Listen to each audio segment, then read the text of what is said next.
Bien, buenos días con todos mis queridos alumnos. En esta ocasión, otra vez tenemos una nueva clase. Va a ser las reformas borbónicas.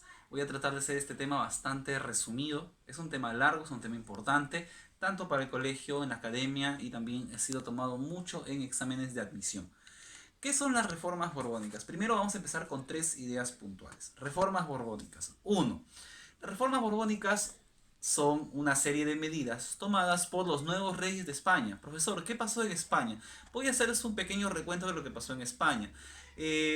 Sabemos nosotros que España vivió su siglo de oro, la época de oro en la que España se volvió una gran potencia en el siglo XVII, más o menos. Siglo XVI, siglo XVII, España era una potencia mundial hasta que empezó su decadencia. Reyes como Carlos V, como Felipe II son los que inician esta época. Sin embargo, después de una serie de malas gestiones, mala administración de los fondos, todo el oro y la plata de América y sobre todo de Perú y de México empezó a malversarse y terminó en manos de otras potencias como Inglaterra, como Holanda, como Francia, y España entra en una gran crisis económica. A esa época se le denomina la era de los validos. Los reyes de España se empiezan a desentender de la grave crisis que atraviesa su país y poco a poco le encargan esa tarea a personajes, ministros llamados validos. Uno de los últimos y el último rey de España de esta dinastía de los Habsburgo o la Casa de los Austrias que gobierna va a ser Carlos II. Carlos II, un rey bastante débil, bastante enfermizo, hizo algunas cosas hasta antes de su muerte. Desgraciadamente este rey muere sin tener hijos y ustedes entenderán que en la Europa de estos siglos el hijo mayor, el primogénito de los reyes es el que hereda la corona. Muerto el rey sin tener hijos, empieza una guerra llamada la Guerra de la Sucesión Española, que la va a ganar la Casa de Francia. En Francia gobierna la Casa de los Borbones. Ahora entendemos por qué se llaman reformas borbónicas. Los reyes de Francia se instalan en España, instaurando la dinastía de los Borbones con el rey Felipe V y luego su hijo Carlos III. Encuentran España literalmente hecha una desgracia a nivel político, a nivel administrativo, a nivel militar, a nivel económico. Los Austrias habían hecho una ruina a España en sus últimos años de gobierno, por lo que los Borbones necesitan implementar una serie de medidas para salvar a España de la decadencia total. Y a esas se les llaman las reformas borbónicas. Se inician a partir de 1760 con, en el siglo XVIII obviamente, con Felipe II, pero será su hijo Carlos III el que le va a dar más impulso y más dinamismo en lo que es el territorio americano. Vamos a ver algunas reformas, voy a hablar de cinco reformas en total. La primera, la reforma a nivel político, los virreyes cambian. Ustedes van a ver en este lado un virrey típico de la dinastía Habsburgo, como en el caso de este aquí, Francisco de Toledo, ¿no? Un virrey más administrativo, más político, que hace más labores políticas, más labores de visitar, más labores de dar órdenes y de gobernar. Por el otro lado tenemos al virrey Guirior, al marqués de Guirior, y vamos a ver el estilo distinto. Uno es un estilo más español o más austriaco y el otro es un estilo afrancesado. Este estilo, que es muy popular en los libros de historia, es el estilo francés que imponen los Borbones. Y en este caso se da la orden que para proteger más a las colonias, todo virrey que venía tenía que tener conocimientos militares. Ya no solo ser político, ahora el virrey se va a pedir que sea más militar para que salgan las batallas, porque están habiendo muchas guerras, muchos levantamientos, muchas revoluciones, como lo veremos en el siguiente tema, que serán las revoluciones o las rebeliones indígenas. En el caso territorial, yo les voy a mostrar en esta imagen, por ejemplo, ustedes van a poder ver el mapa de América cuando comienza el virreinato. El Perú abarcaba prácticamente toda la América del Sur, exceptuando lo que es los dominios del Brasil y los territorios no explorados. ¿Qué pasa con este territorio, profesor? Es un territorio demasiado grande, tan grande que es muy difícil controlarlo o administrarlo. El contrabando, la piratería, hacían pues estragos en la débil administración colonial, ya que la capital era Lima, y desde Lima hasta Santiago de Chile o hasta Buenos Aires era muy complicado el gobierno. Por lo tanto, se determina que el virreinato del Perú sea fraccionado. Se crean dos virreinatos. Por el norte, el virreinato de la Nueva Granada y por el sur, el virreinato del Río de la Plata. También se le da autonomía a la Capitanía General de Chile y así sucesivamente se empieza a dinamizar esto. ¿Qué provoca, profesor, esta reforma territorial? Bueno, una mejor administración, pero al costo de que se mutiló el virreinato del Perú y el Perú va a ir adquiriendo poco a poco la forma con la cual lo conocemos a inicios de la República. Así el Perú gana esa forma. Imagínense si el Perú hubiera seguido manteniendo sus territorios, seríamos un país enorme, ¿verdad? Pero el virreinato del Perú empezó a ser mutilado. Esto también va a provocar problemas entre los comerciantes que antes viajaban de manera libre y ahora van a tener que van a experimentar restricciones al momento de viajar. Ahora ya no pueden entrar libremente a Buenos Aires porque es otro virreinato, no pueden viajar a Quito porque es otro virreinato, y eso va a provocar problemas que luego más adelante veremos que desatarán las rebeliones indígenas. Ese es en el caso de la reforma territorial. La reforma administrativa. El Perú contaba con 72 corregimientos. La figura que ven aquí es el famoso corregidor. Esta persona que debía proteger a los indios, debía recaudar el tributo, proteger a los indios de los encomenderos, velar por su evangelización, ¿no? Cuidarlos y enviarlos a la mita. Conclusión, el corregidor hizo todo lo contrario. Se alió con los encomenderos, se alió con el cura, maltrató y abusó y explotó a los indios todo lo que quiso. Era la figura más corrupta y más odiada en el virreinato del Perú. Por lo cual, y luego de la hecatombe que fue la revolución de Túpac Amaru II en el Cusco, el rey de España, al enterarse de la gran corrupción de este sistema, decide abolirlo por completo y crea las intendencias.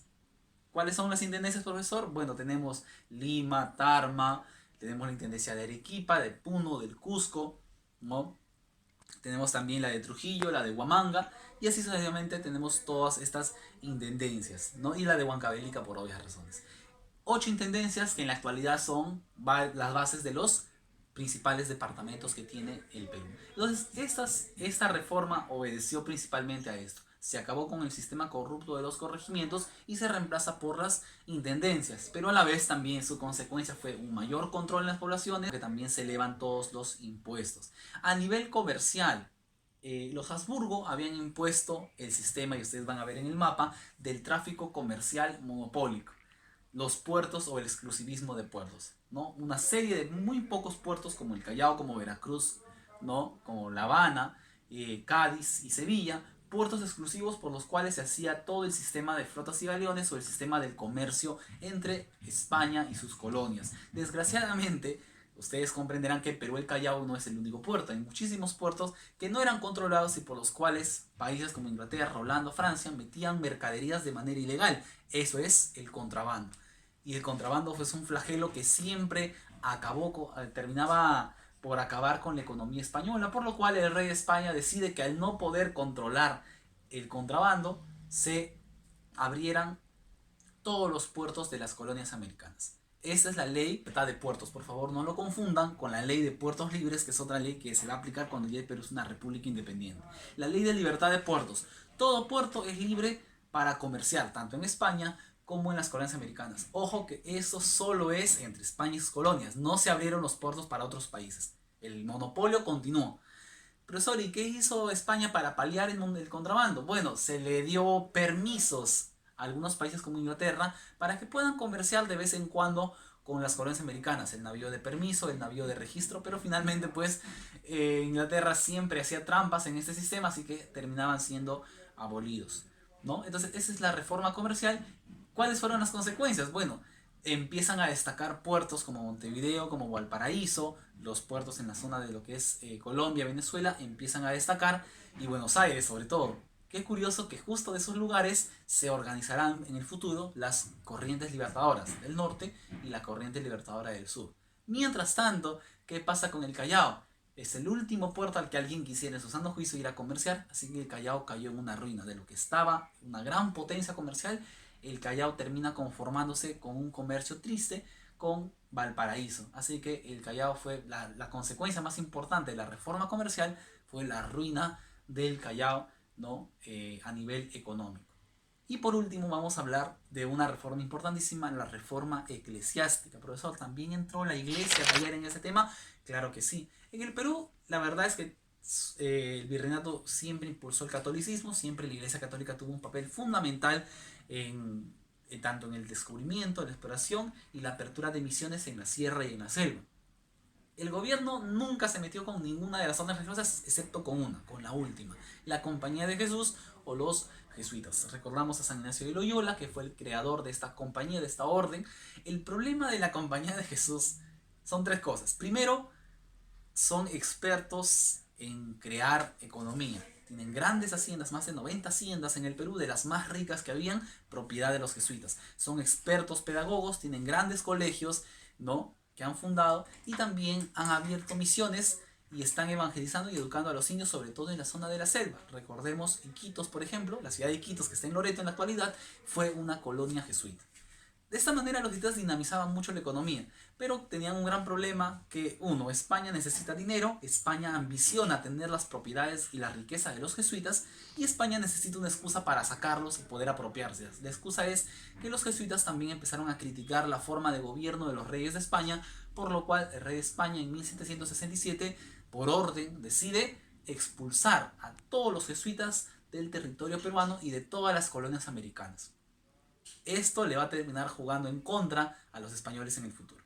Claro, obtienen las haciendas y los bienes de los jesuitas, ¿no? Y se crea para ello la oficina de temporalidades para administrarlos y rematarlos. El Estado español gana mucho dinero con eso, pero a la larga va a ser perjudicial. Primero, todas las colonias que los jesuitas fundaron empiezan al ser descuidadas, se empiezan a perder. De las 200 colonias jesuitas han sobrevivido menos de 20 en la actualidad.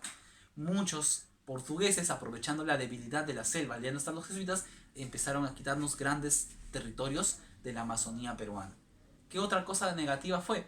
Que se acaba con la evangelización y la educación de los indios, que solo puestos jesuitas estaban haciendo. Otras órdenes no llegaban hasta los lugares donde llegaban ellos. ¿Qué pasa con la educación? ¿Qué pasa con los colegios? Muchos terminaron cerrados y los que no se cerraron fueron reformados. Así nace lo que conocemos como el Real Convictorio de San Carlos, que en la actualidad pues es la casona universitaria de la Universidad Nacional Mayor de San Marcos. Uno de estos jesuitas que fue expulsado y que terminó viviendo en Italia, en lo que es la zona de Roma, en el Vaticano, fue Juan Pablo Vizcarra y Guzmán. ¿Y qué creen que hizo Juan Pablo Vizcarra y Guzmán, alumnos? Este señor lanzará en el futuro una carta llamada Carta a los Españoles Americanos, o sea, a los criollos, en la cual incitará a que los criollos se rebelen contra sus padres españoles y terminen tomando las riendas o el control político del país. Y eso será lo que pasa, así que indirectamente también este señor va a ser uno de los que incitará a la futura independencia, pero ese tema lo veremos cuando hagamos los próceres y los precursores. Entonces, todo esto son las reformas borbónicas, es un pequeño resumen, hay muchas reformas más, pero hasta este momento terminamos con lo más importante, ¿no? ¿Qué consecuencias nos traerá esto? Como les dije, las rebeliones indígenas, la consecuencia más inmediata. Pero ese tema lo veremos en una siguiente clase. Toda pregunta, toda duda, no se olviden, déjenme en sus comentarios, déjenme un gran like, suscríbanse y nos vemos en el siguiente video.